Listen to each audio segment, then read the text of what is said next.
Dr. Zakir, the next issue we need to bring up is Riba, again, one of the major sins. And unfortunately, nowadays, many Muslims consider Riba to be completely lawful in this modern world that we live in. What's your advice according to Quran and Sunnah? I do agree that there are many Muslims who consider riba not to be interest and they think it's lawful. But riba means anything over and above. It includes usury, that's exorbitant interest, but it even includes interest, because by definition interest is money earned on money lent, and usury is exorbitant interest. So whether small or big, riba is haram. It includes interest as well as usury. And Allah subhanahu wa ta'ala has used the word riba in the Quran no less than 8 times. It's mentioned in Surah Al-Imran, chapter number 3, verse number 130. Surah Nisa, chapter number 4, verse number 161. In Surah Baqarah, chapter number 2, verse number 275, it has been used thrice.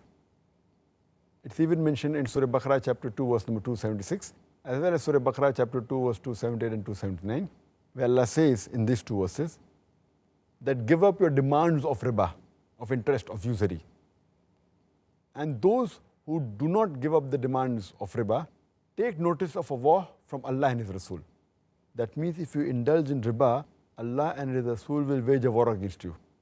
There are other major sins like having intoxicants, having alcohol, drugs, etc.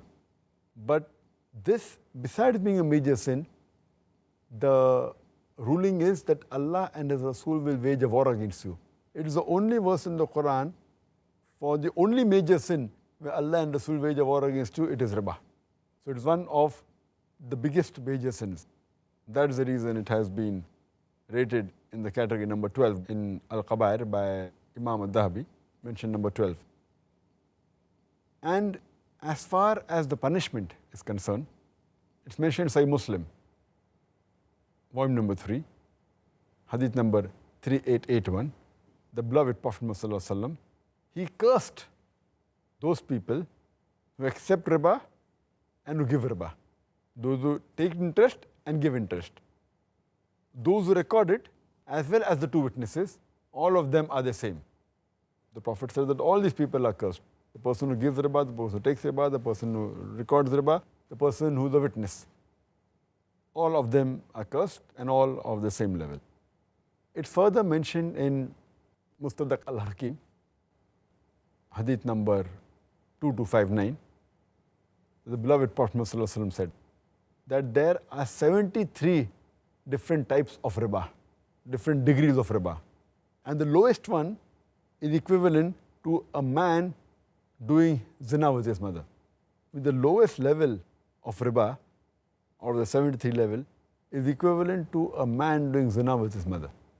And this is a Sahih hadith. And it's mentioned in Musnad Ahmad, volume number 5, page number 225, also in same hadith repeated in Sahih al-Jamia, hadith number 3375. The beloved Prophet ﷺ said that anyone who takes riba equivalent to 1 dirham, it's worse than a man committing zina 36 times. If you take 1 dirham of riba, it's worse than a man committing zina 36 times. So this is the punishment and the enormity of sin in Islam.